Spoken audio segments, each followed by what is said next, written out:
These documents, if you haven't looked at them already, they might look scary. You might open this document like it's a 21-page homework assignment. I'm telling you, this is a good thing, not a bad thing, because it's very explicit and it walks you step by step what to do for the first half of the homework. So the first thing we have is a name for the assignment. It's a zombie apocalypse. It's a roguelike survival game. Here we have two different screenshots that were actually taken from the complete application. So you can make an ASCII version. The ASCII version is actually the version that you'll be shown how to build inside of the instructions that are provided. The Unicode version produces prettier graphics, right? And if you do the Unicode version, you actually get that could fulfill one of the requirements for this assignment. It shows that you understand how to do complex output operations using system.out. And so here, this is an example of the exact same code, just using different symbols to go ahead and display out. So what's crazy about how powerful system.out.print is you can embed not only Unicode characters, but send ANSI codes that allow you to change the color of the bash terminal. So you can change the font color, or you can change the background color. So here, the reason why you see like a green grass in the back on the right-hand side of this image is that it's using an ANSI code to create a background green color for each of the tiles. And in fact, the ANSI codes can also clear the terminal. So instead of getting an infinite loop of the game state of your board, you refresh, erase the old state, and redraw the new state, which is very much in line with how a real video game would work, right? Where you're constantly refreshing the state of your screen. You're not just drawing it after the previous state. Again, okay, so this is the rubric. The rubric sets small goals. By the time you get to your end goal, you will have completed the basic application of the zombie apocalypse game. So notice there are a total of 10 goals because we start counting at the number 0 in computer science. So each one of these goals is worth 5 points. By the time you complete all of your goals, you've completed 50 points worth of the assignment. So the first half of the assignment is effectively you just following my instructions. Because again, the motivation behind these assignments is that it's supposed to train you in an apprentice-like model, where I show you what I think good programming practices are in terms of variable namings and making decisions on how to break building a complex application like a video game is, and then you follow along.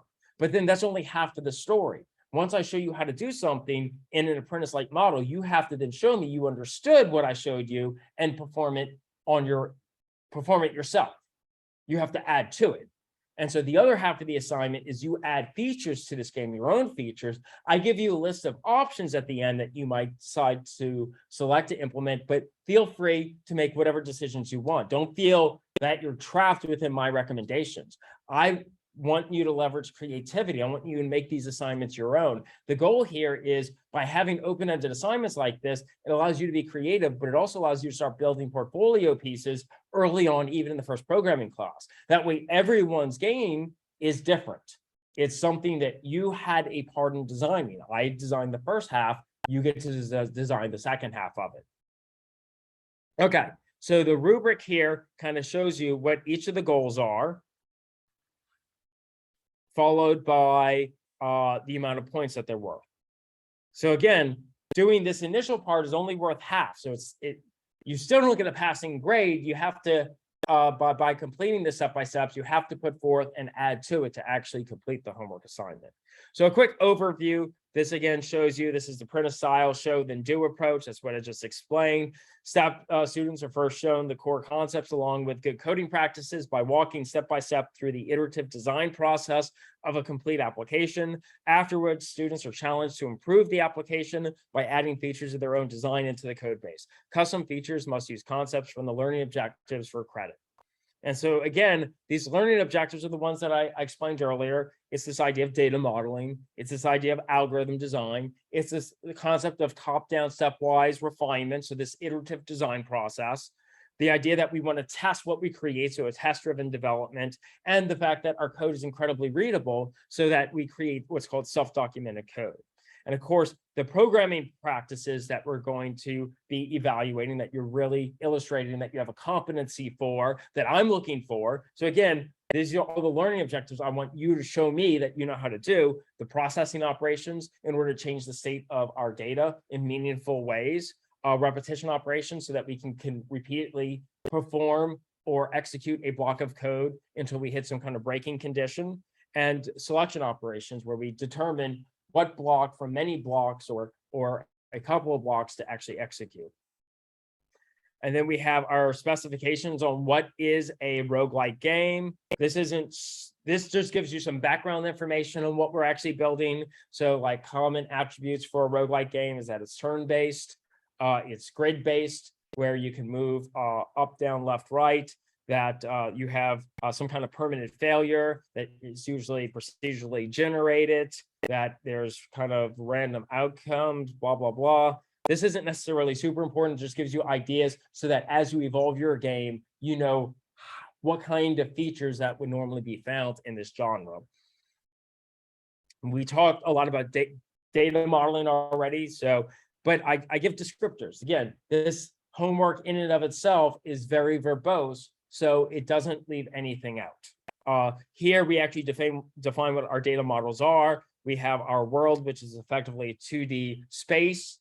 In 2D spaces that are grid-based, you could think of it like a chessboard or a checkerboard, where you can easily label each cell based off of its row and column. And so that's where we can identify the location of a player or the location of a monster, a zombie. You giving it an X coordinate and a Y coordinate.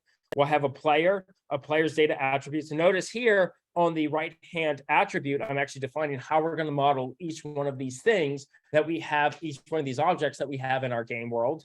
So our world will have the grid column size as an integer. It'll have our grid row size as an integer. And then it'll define what an empty tile is, what a floor tile is as a string.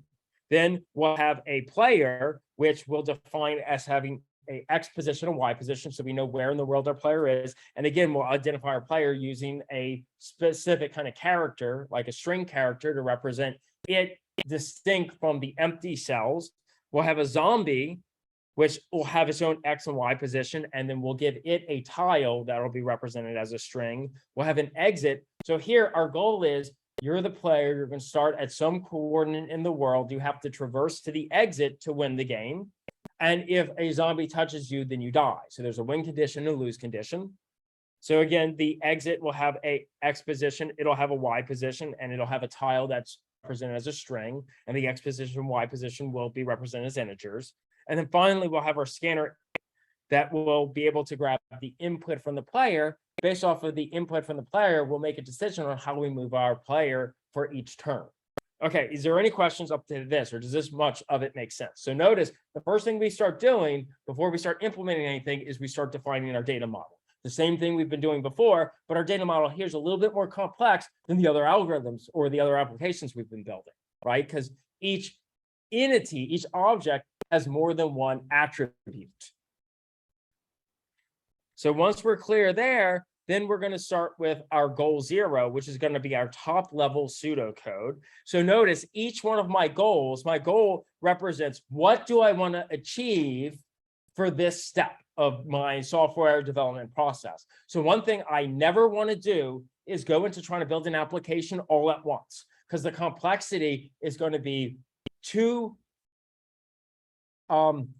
it's going to be too verbose, it's going to be too complex, it's going to be too large for me to handle all at once. I want to take a divide and conquer approach whenever I build out my applications. I want to give myself a small step I can make that ultimately leads me to the final product. Does that make sense? So again, there's that famous phrase that a journey of 1,000 miles starts with the first step, and then the next, and then the next. So whenever we go to design our applications, we shouldn't think about building the entire application in one go and not testing it, not evaluating it until it's complete. We should give ourselves a tiny goal. Here, my first tiny goal is going to be just to create the pseudocode. So that's going to be my goal 0. So here, I'm going to break each goal down into a planning step. So what is it that I'm trying to achieve? Then once I figure out what I'm trying to achieve, I'm going to have an implementation step. How do I encode that in Java? And then after I've encoded in Java, each goal should be a testable goal. I should be able to verify that it's complete. So then I want to test and make sure that this goal works the way I expect it to. So I'm going to do that for each goal I have 10 goals, right? Goal 0 through goal 9. So I'm going to do that process 10 times. So here, my plan here is I'm going to start by defining the entire app's algorithm in a very broad, big picture way, ignoring specific details. This helps decompose a complex app into a collection of similar, simpler tasks. The next parts of this project will focus on iteratively implementing these tasks, a feature at a time. This is a process that we call rapid prototyping. Very common in the software development world in terms of being able to build out your application. So here, our top level game algorithm might look at like this. The first thing I'm going to do is I'm going to set up my game data. Then the second thing I'm going to do is run my main game loop. So once the initial state of the game starts, then I repeat the process of doing what? Drawing the game scene, getting the player input, executing the player's action, checking to see if the player won, so it's checking to see if the win condition has been hit, executing the monster action if we didn't win the game, and then check to see if we hit the lose condition after the monster had an action, right? So does this much make sense? You see how we can take the idea of what the game is. What do we say is the point of the game? The player starts in one location, they get an action to move somewhere in the game world. Their goal is to move towards the exit. The monster moves around. If the monster ever touches the player, then the player loses. If the player gets to the exit, then they win. So do you see how I've been able to express in pseudocode the set of instructions that defines how the game plays, right? Is everyone okay with that? Okay, so that represents my base algorithm. To complete this application, I need Java code that expresses all of those statements, right? So that's what we're going to evolve. After I've essentially defined what it is my game does algorithmically in a very pseudocode-like way, I'm going to convert those into comments, right? This is the same process we learned with top-down stepwise refinement, right? I've defined an algorithm, and now I'm going to represent those as line-by-line comments that I can now look at and say, how can I achieve that? I'm going to do it a small piece at a time. So in my implementation step, I'm going to define a class.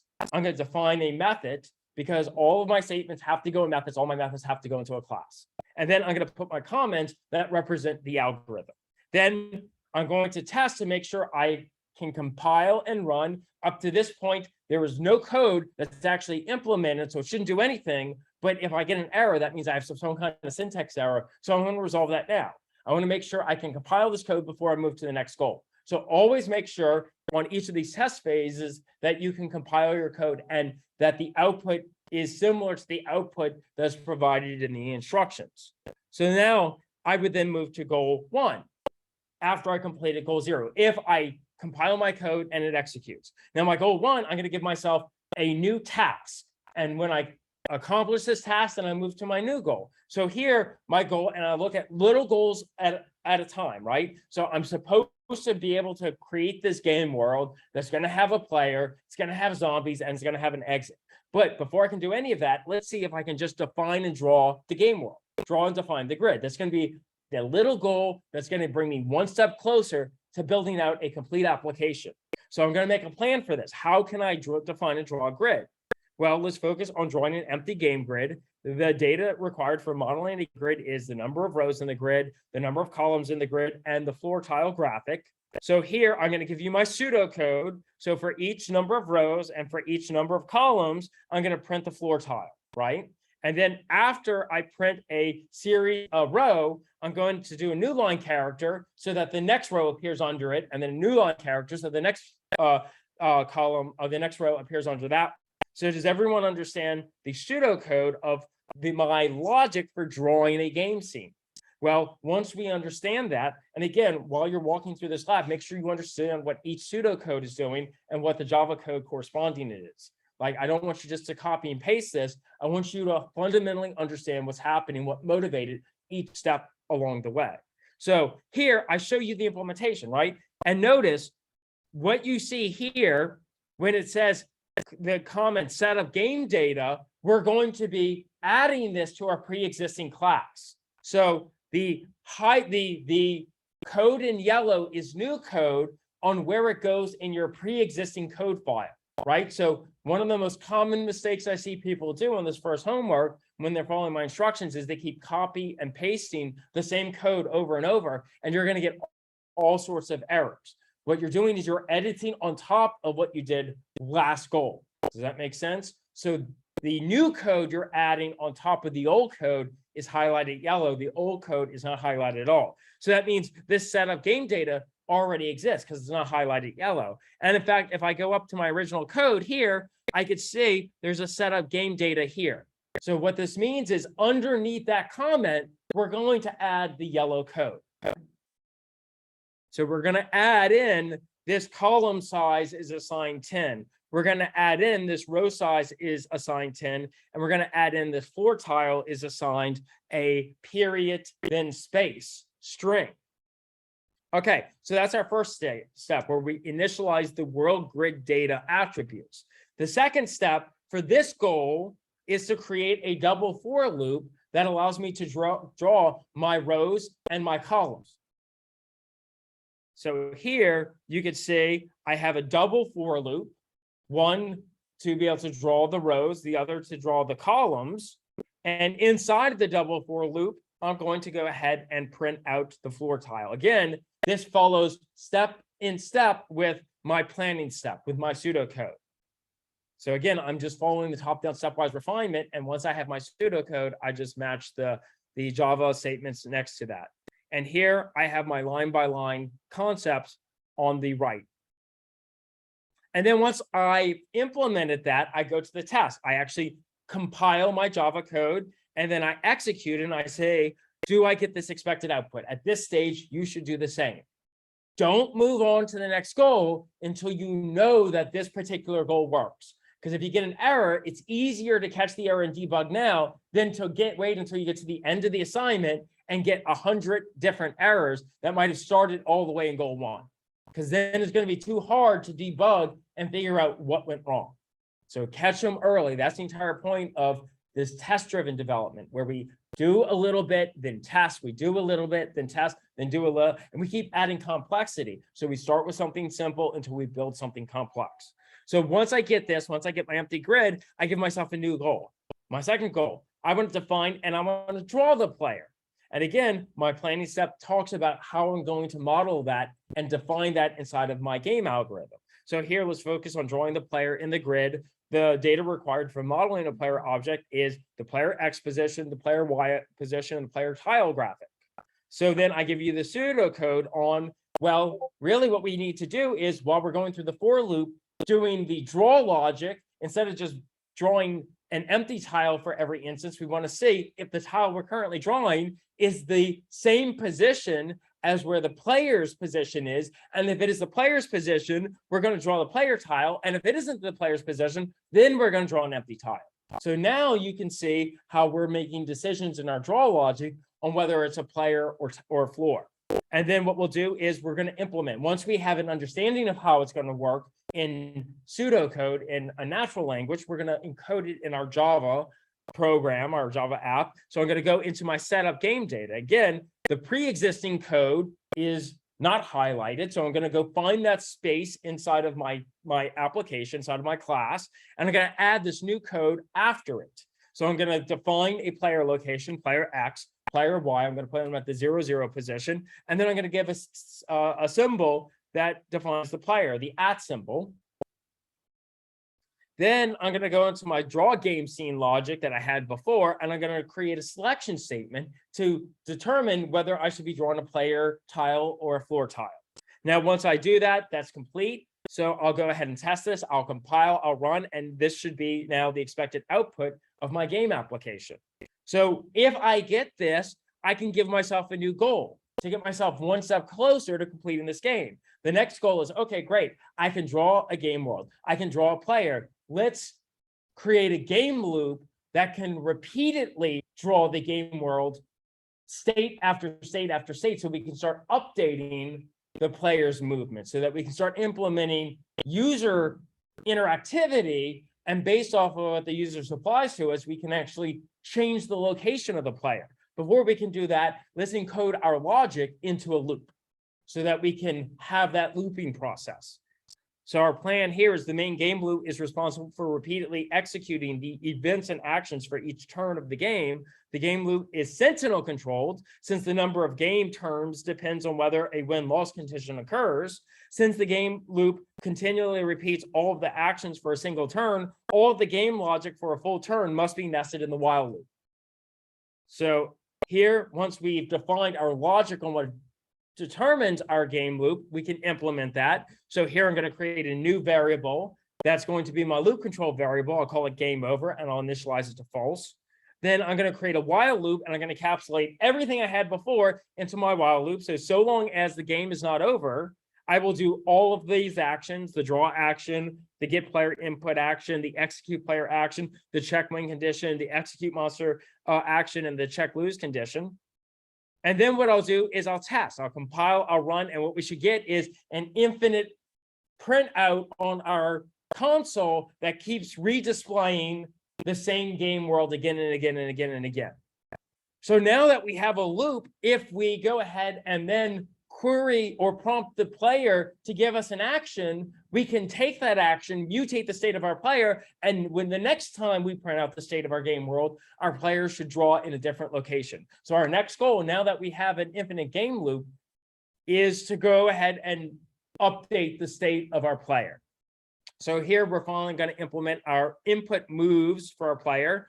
So our plan here is we're going to use a multi-selection to update the player's X and Y on each turn. The player input from the scanner object is used to determine whether the player's X or Y coordinates are incremented or decremented.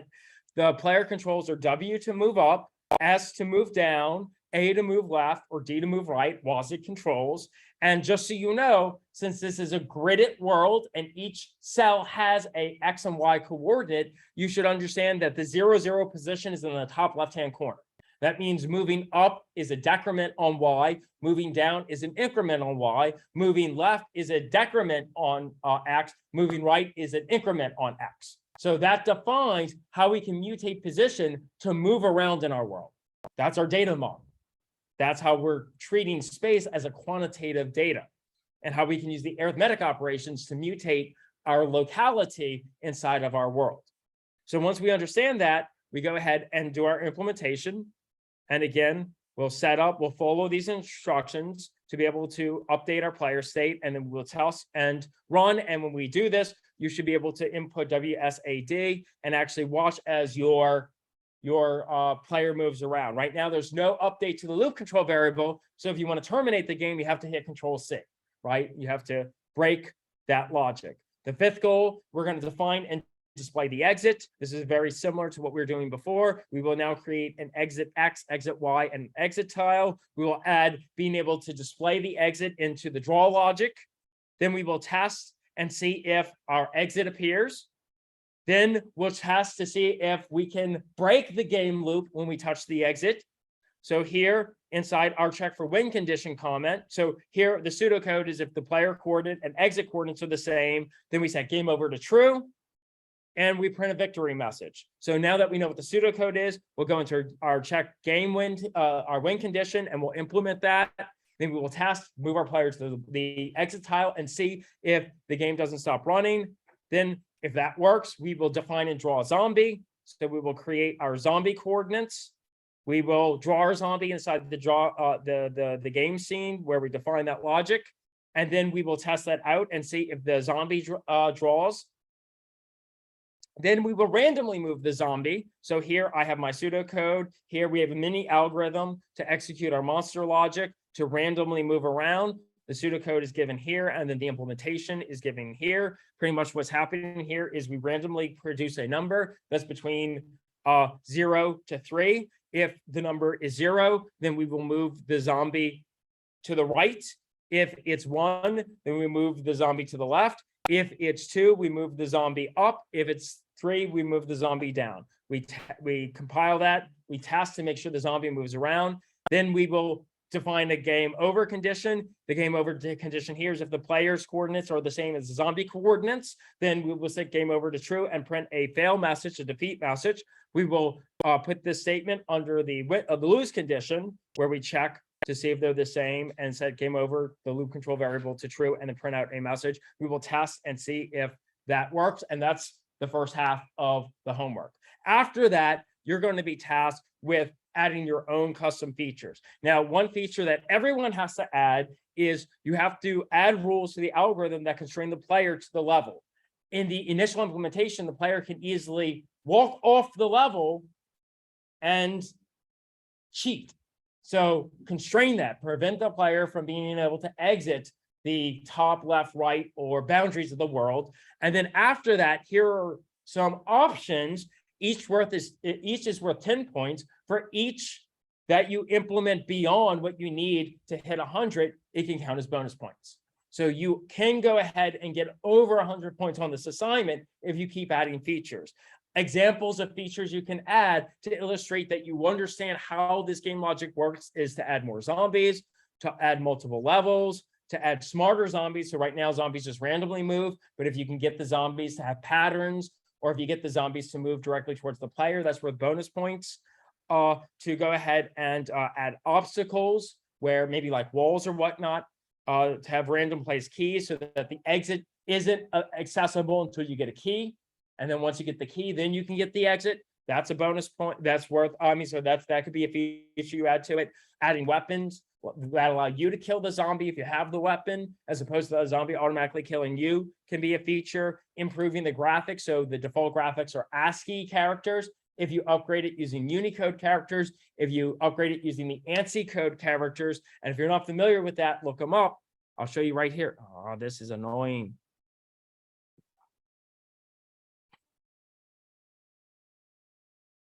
Okay, ANSI code Java is what you'd want to look up. And so here, this would show you how you can go ahead and render background colors and how to go ahead and do screen refreshes if you wanted to. So you can easily find sample code, run it, learn how it uses it, how it works, and add it to your code base. And that's could be worth that's an easy one to add for a feature. So I would recommend y'all investigate that and get a better understanding of how powerful system.out is. Or you can have like a food counter where you have a limited number of moves and you have to collect food along the way to the exit to be able to make it. And if you don't path out the correct way, you die, right? You die of hunger as opposed to being zombified. These are all options, or you can be creative and add features that I didn't specify. So again, instead of forcing you to think of your own features, I give you a base set, but don't feel constrained by those. Did this help? Anyway, when you submit your zombie apocalypse.java file and a readme.txt that includes the features that you've added. So talk about how you made the game better. Now, when you submit your homework, recall the only way you're going to get credit for any assignment in this class is if you schedule an audit with me to run the code and show it to me, and I will give you feedback one-on-one with your implementation. Because I think feedback is a very important part of the learning process when you learn how to code. So I don't want that to be a black box where you submit code and just get a numerical grade back. I think it's more valuable to get tangible feedback in the form of me giving you comments.